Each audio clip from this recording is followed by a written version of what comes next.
जय हिंद दोस्तों, मेरा नाम है बहादुर लोधी और आप देखना शुरू कर चुके हैं फ्री एजुकेशन यूट्यूब चैनल। दोस्तों, आज के इस वीडियो में हम इस साल के करंट अफेयर्स के कुछ मोस्ट इंपोर्टेंट क्वेश्चन को डिस्कस करेंगे। और दोस्तों, इस वीडियो लेक्चर में हमने जितने भी क्वेश्चन को ऐड किया है सारे के सारे क्वेश्चन इंपॉर्टेंट और अच्छे लेवल के क्वेश्चन हैं। और दोस्तों, सभी क्वेश्चन को हम बिल्कुल डिटेल में विथ एक्स्ट्रा फैक्ट के साथ में डिस्कस करेंगे।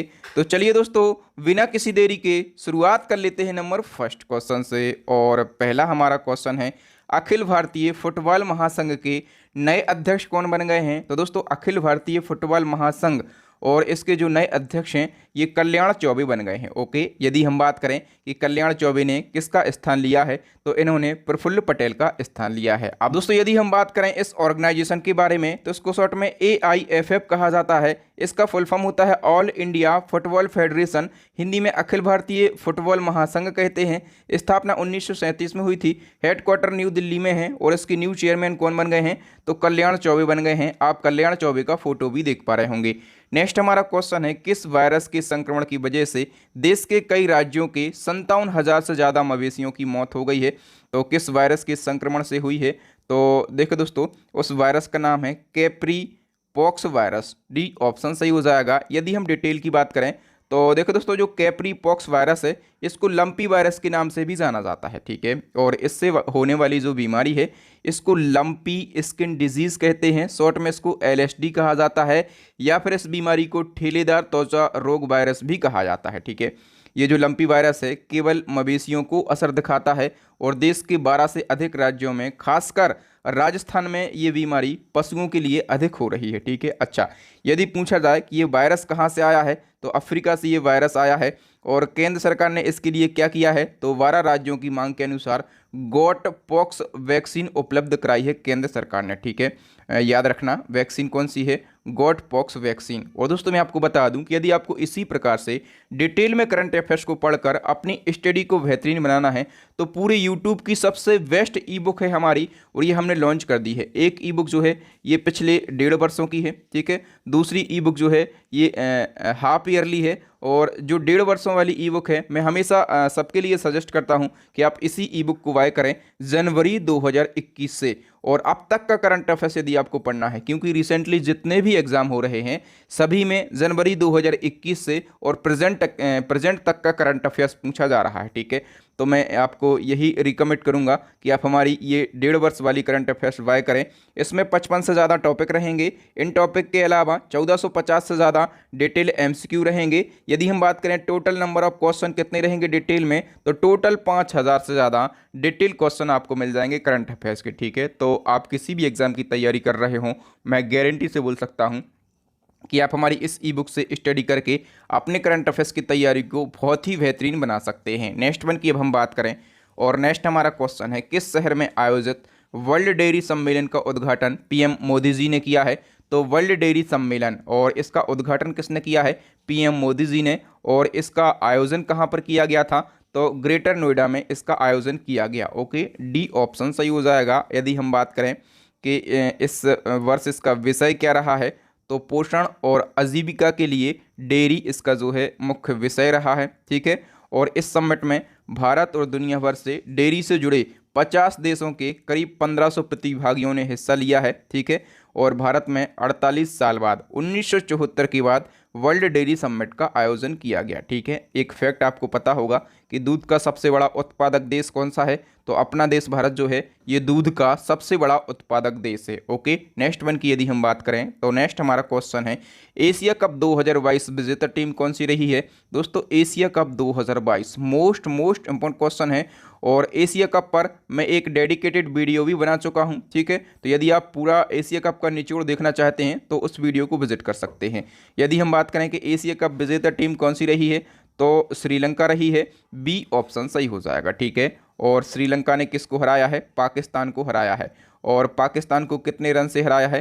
23 रन से। ठीक है, और श्रीलंका जो है ये 6 बार एशिया कप जीत चुकी है अब तक। ठीक है, और यदि हम बात करें कि इस साल एशिया कप का कौन सा संस्करण था तो 15वां संस्करण था। आयोजन कहाँ पर किया गया तो UAE में इसका आयोजन किया गया है। ठीक है, श्रीलंका इसमें विजेता रही है। तो श्रीलंका की यदि हम बात करें कप्तान कौन थे तो दासुन सनाका जो है ये श्रीलंका के कप्तान थे और पाकिस्तान को हराया है। तो पाकिस्तान तो रही है उपविजेता, ठीक है। तो पाकिस्तान के कप्तान भी पूछे जा सकते हैं। तो बाबर आजम जो हैं ये पाकिस्तान क्रिकेट टीम के कप्तान थे, ठीक है। यदि हम बात करें कि विजेता टीम को कितनी राशि दी गई है तो 1.2 करोड़ यानी कि 1 करोड़ 20 लाख रुपए की राशि दी गई है, ठीक है। तो ये जितने भी फैक्ट हैं मैंने आपको सभी बता दिए हैं। नेक्स्ट वन की यदि हम बात करें तो संयुक्त राष्ट्र का नया मानवाधिकार प्रमुख किसे नियुक्त किया गया है? दोस्तों संयुक्त राष्ट्र यानी कि यूएन, ठीक है। और यूएन का नया मानवाधिकार प्रमुख जो है ये बनाया गया है वोल्कर टर्क के लिए। तो इस क्वेश्चन का ए ऑप्शन सही हो जाएगा। 8 सितंबर को इनको बनाया गया है। और जो वोल्कर टर्क हैं ये कहाँ के रहने वाले हैं, किस देश के रहने वाले हैं? तो ये ऑस्ट्रिया देश के रहने वाले हैं, ओके। और इन्होंने किसको रिप्लेस किया है?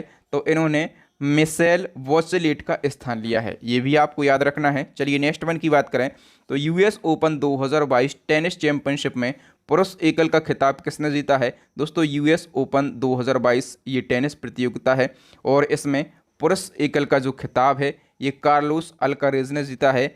डी ऑप्शन सही हो जाएगा। यदि हम बात करें कि इसका आयोजन कब से कब तक हुआ तो 23 अगस्त से लगाकर 12 सितंबर तक इसका आयोजन किया गया अमेरिका के न्यूयॉर्क में, ठीक है।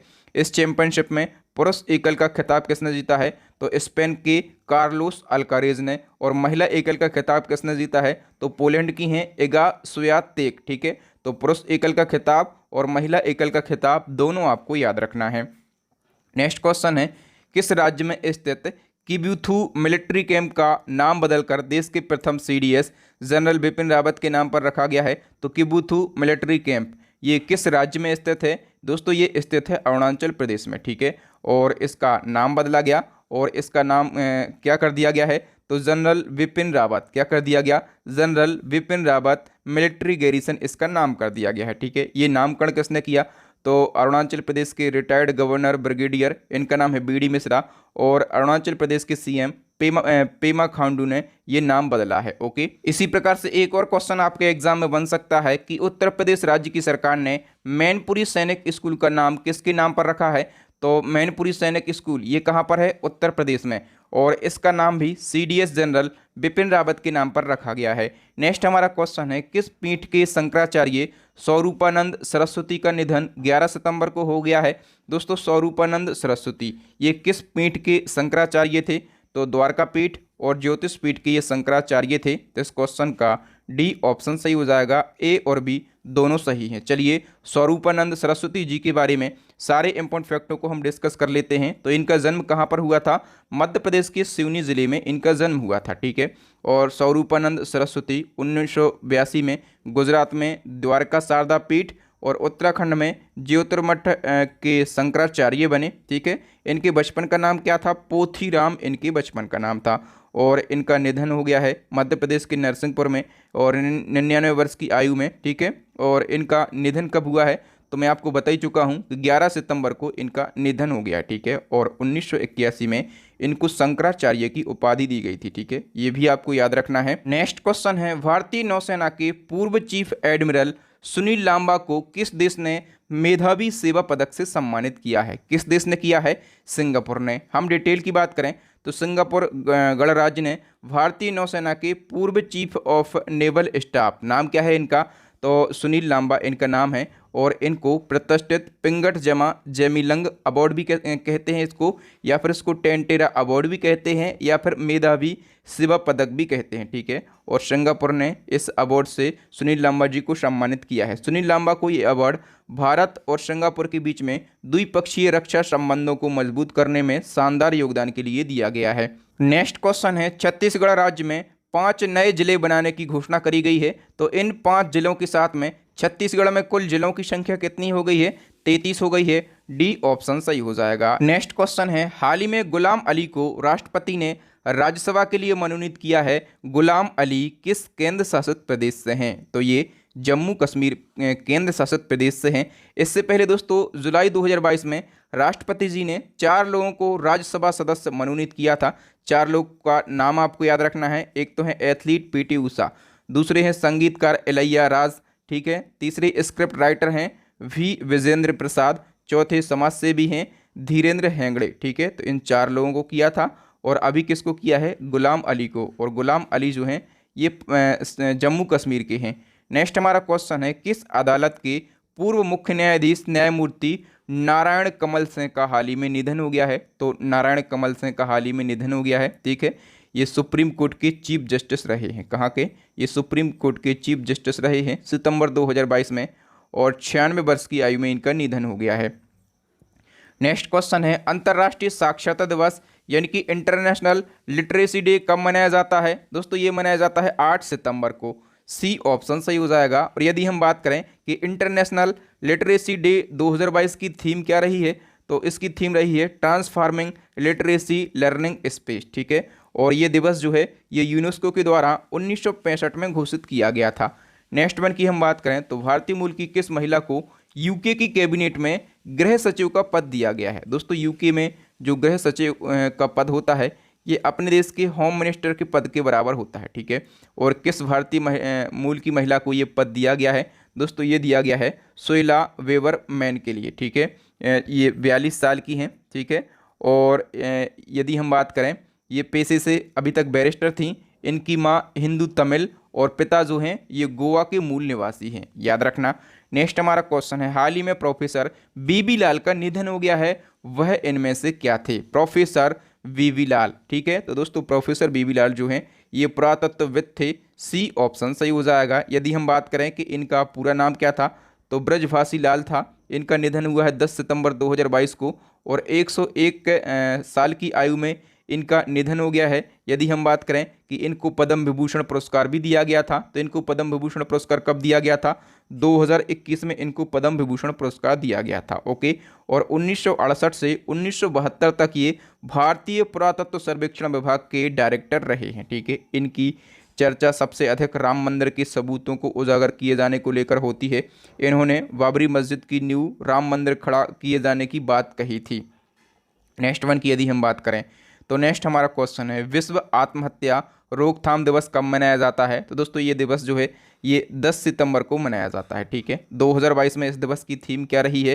तो क्रिएशन होप थ्रू एक्शन इसकी थीम रही है, यानी लोगों में अपने काम के जरिए उम्मीद पैदा करना, ठीक है। एक फैक्ट याद रखना है कि एनसीआरबी की रिपोर्ट के अनुसार वर्ष 2021 में भारत में 1,64,033 लोगों ने सुसाइड करी है, ठीक है। और ये रिपोर्ट जो है ये आंकड़े कब के हैं? तो वर्ष 2021 के हैं, याद रखना। नेक्स्ट हमारा क्वेश्चन है, formula 1 race Dutch grand prix 2022 का खिताब किसने जीता है?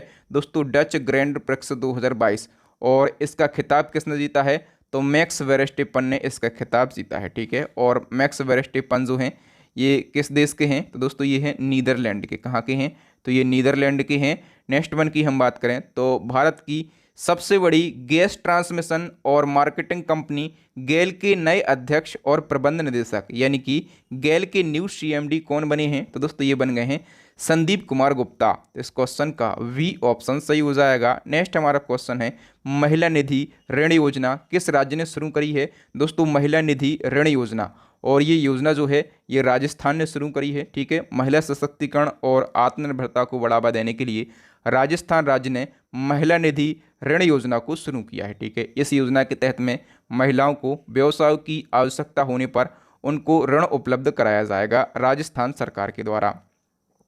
अब मोस्ट इंपॉर्टेंट क्वेश्चन की बात करें तो रेमन मैग्सेसे पुरस्कार 2022 कितने व्यक्तियों को प्रदान किए जाने का निर्णय लिया गया है?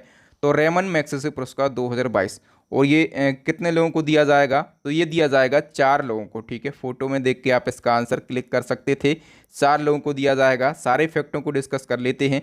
दोस्तों रेमन मैग्सेसे पुरस्कार एशिया के व्यक्तियों और संस्थाओं को, ठीक है, व्यक्तियों को और संस्थाओं को उनके अपने क्षेत्र में विशेष रूप से उल्लेखनीय कार्य करने के लिए दिया जाता है। 2022 में 4 लोगों को रेमन मैग्सेसे पुरस्कार प्रदान करने की घोषणा करी गई है, ठीक है। कितने लोगों को? 4 लोगों को। तो 4 लोग कौन कौन हैं? एक का नाम है सोथियारा जिम, और ये कंबोडियाई मनोचिकित्सक हैं। दूसरे का नाम है तदाशी हथोरी, ये जापानी नेत्र रोग विशेषज्ञ हैं। तीसरे का नाम है बर्नाडेट मैड्रिड, और ये फिलीपींस के बाल रोग विशेषज्ञ हैं। चौथे का नाम क्या है? गैरी वेन चेघी, और ये फ्रांसीसी पर्यावरण कार्यकर्ता हैं। और दोस्तों ये पुरस्कार जो है ये कब से दिया जा रहा है, 1957 से, ठीक है। और फिलीपींस के 7वें नंबर के राष्ट्रपति रेमन मैग्सेसे की स्मृति में प्रतिवर्ष प्रदान किया जाता है, ठीक है।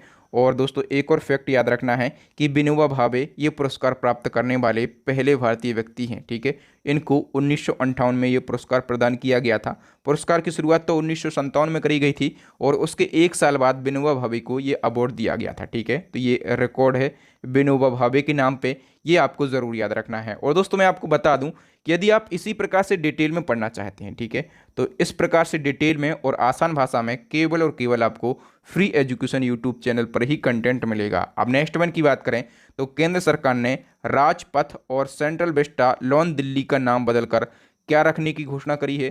तो नया नाम क्या रखा गया है, कर्तव्य पथ इसका नया नाम रखा गया है। सी ऑप्शन सही हो जाएगा। ये क्वेश्चन भी इंपॉर्टेंट है। नेक्स्ट हमारा क्वेश्चन है oral care brand Dabur red paste के नए ब्रांड एम्बेसडर कौन बने हैं। दोस्तों डाबर रेड पेस्ट और इसके नए ब्रांड एम्बेसडर जो हैं ये अमिताभ बच्चन बन गए हैं। नेक्स्ट हमारा क्वेश्चन है कनाडा में भारत के नए उच्चायुक्त कौन नियुक्त हुए हैं। तो कनाडा के अंदर और भारत के नए उच्चायुक्त कौन बने हैं दोस्तों, तो ये बने हैं संजय कुमार वर्मा। तो इस क्वेश्चन का डी ऑप्शन सही हो जाएगा। नेक्स्ट क्वेश्चन है किस भारतीय को हाल ही में नेपाल सेना के जनरल मानद पद से सम्मानित किया गया। दोस्तों नेपाल सेना के जनरल मानद पद से किसको सम्मानित किया गया है, तो ये किया गया है मनोज पांडे के लिए, ठीक है।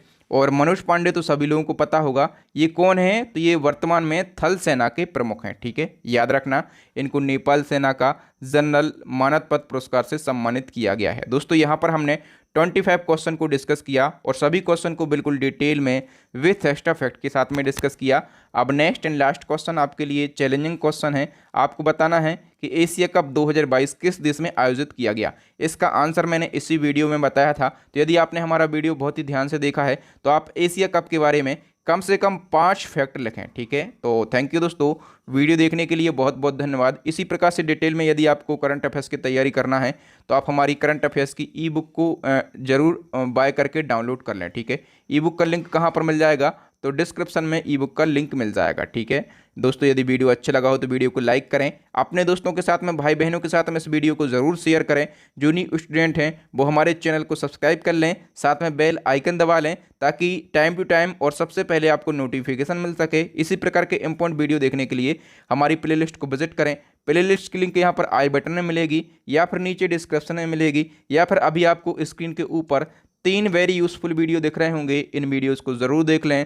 तो थैंक यू दोस्तों, राम राम दुआ सलाम। मिलते हैं नेक्स्ट वीडियो में किसी न्यू टॉपिक के साथ। आप भी हमें टॉपिक सजेस्ट कर सकते हैं। तब तक मस्त रहिए, अपनी स्टडी में व्यस्त रहिए, अपना और अपनों का ख्याल रखिए। जय हिंद, जय भारत, वंदे मातरम, भारत माता की जय।